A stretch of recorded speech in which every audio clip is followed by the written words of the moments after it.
I've done a lot of digging on YouTube recently, and I've found in the search results that a lot of golfers are looking for videos specifically on how to push those hands down, pushing your hands down in the golf swing, in the backswing in particular. And I really wanted to cover this topic on the channel specifically because this isn't going to suit everyone. It really does depend on the way you swing the golf club, but also the way you grip the golf club has a significant effect on this as well. So I highly recommend sticking around to the very end of the video so you know whether this is the right drill for you to be working on in your backswing. And either way, you're going to be learning some tips and drills from this as well. Now, just before I jump into this video, for those of you who are new to the channel, I'm Harry, a golf teacher professional here to help you transform your golf game online. If you do take these tips and drills on board in your own game, please do consider clicking that subscribe button and pressing the bell icon to all, as it helps me produce more content like this every single week. Now, first off, let's talk about this drill. Let's talk about the pushing of the hands down, pushing the handle down to lift the club up in the backswing. How does this drill work? Well, how this drill works specifically, this is designed to basically help you set the hands and wrist a little bit earlier as we take the club back into the backswing. Now, what I want you to do, you can do this at home using a remote actually, or even if you're watching this on the driving range, even better. I want you to make your normal setup with the golf ball right there in front of you, as if you were to make an actual golf swing. And to begin taking that club back, I want you to feel like you're pushing the hands down. So you start to see the toe end of the club lift up a little bit. And then from there, what happens is golfers will begin lifting the club up. So you can see here, as I'm lifting the club up here, I'm pushing my hands down, and that's getting my wrist to set a little bit more on this, hinging on that upward motion. Both of them, not just the lead, the trail wrist as well, of course, but setting that club more this way. Now, as you can see there with that golf club, this is great for golfers who really struggle with swinging straight on the inside, because this completely changes the way they set the wrists on that way back. So if you're someone, as soon as you start that takeaway, you roll the wrist on the inside like this here on the way back, and get this sort of action here with the hands, this is great because that's going to completely change that motion for you. It's setting the club more on this upward motion here. That upward motion as we begin that golf swing is going to push that club handle further away from us, more on the outside. And you can also see the way I'm setting this club here, the club head here isn't exactly closed off, is it? The leading edge of the club face is nearly parallel with the ground from that set position there. So that's a good indicator that this is actually opening up the club face a little bit as we get this upward hinge. So when we get this upward hinge, opens up the club face. Is that going to be bad for strong grips or weak grips? Well, weak grips tend to open up that club face even more so throughout the golf swing. So if we hinge them upwards, that's going to open the club face up even more, therefore influencing those hosel strikes or the golf shots going way too far to the right.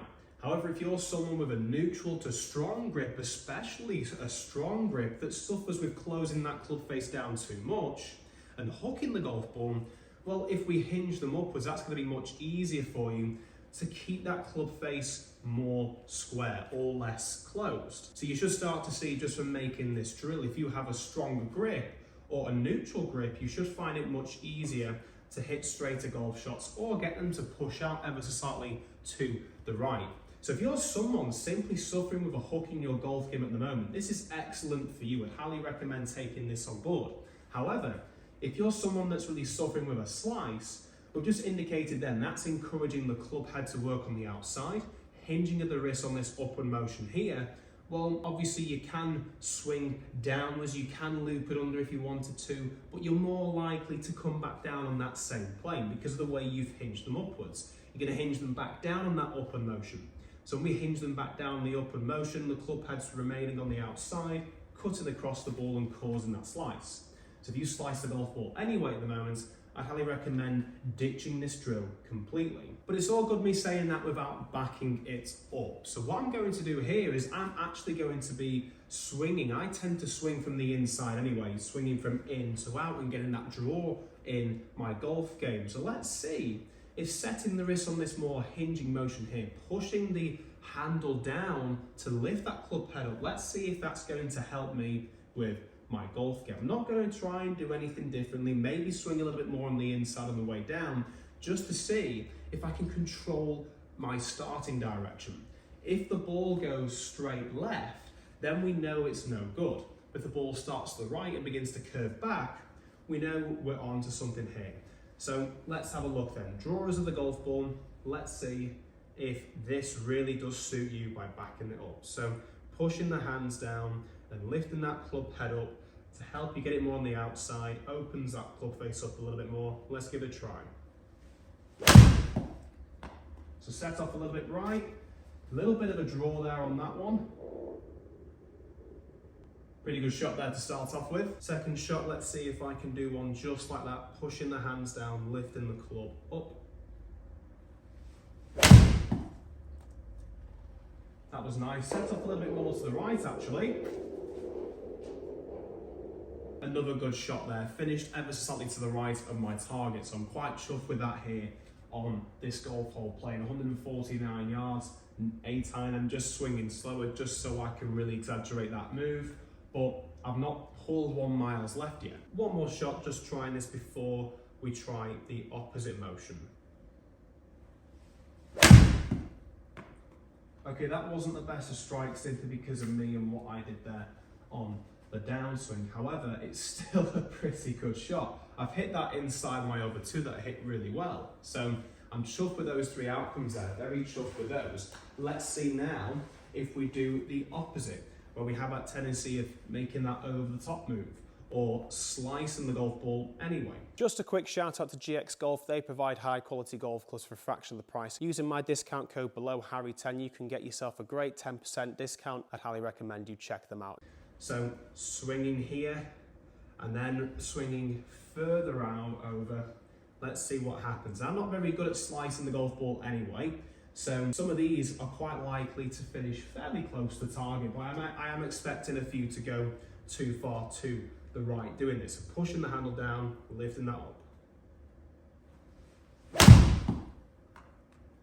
There you go, straight away.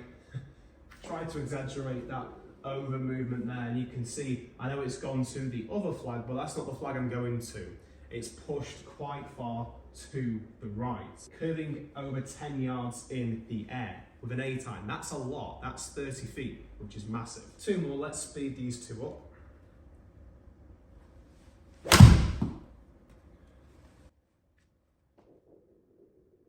Decent strike that second one, 13 yards of curvature from left to right still, so still way too much there.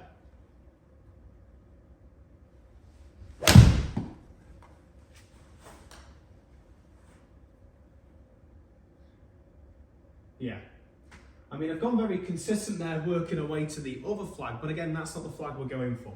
Again, I've pushed that one 10 yards to the right, 30 foot to the right. Now, for those of you who do swing a little bit too far out and across the golf ball, this video here is going to suit you massively because it's going to teach you a great downswing move that's going to help you set the club in a way more reliable position as we make our way through to impact. And don't forget to hit that subscribe button if you found this video useful for your own golf game. Why not drop a comment down below as well with tips or drills video you'd like me to see next. Thanks for watching, and we'll see you over in that video there.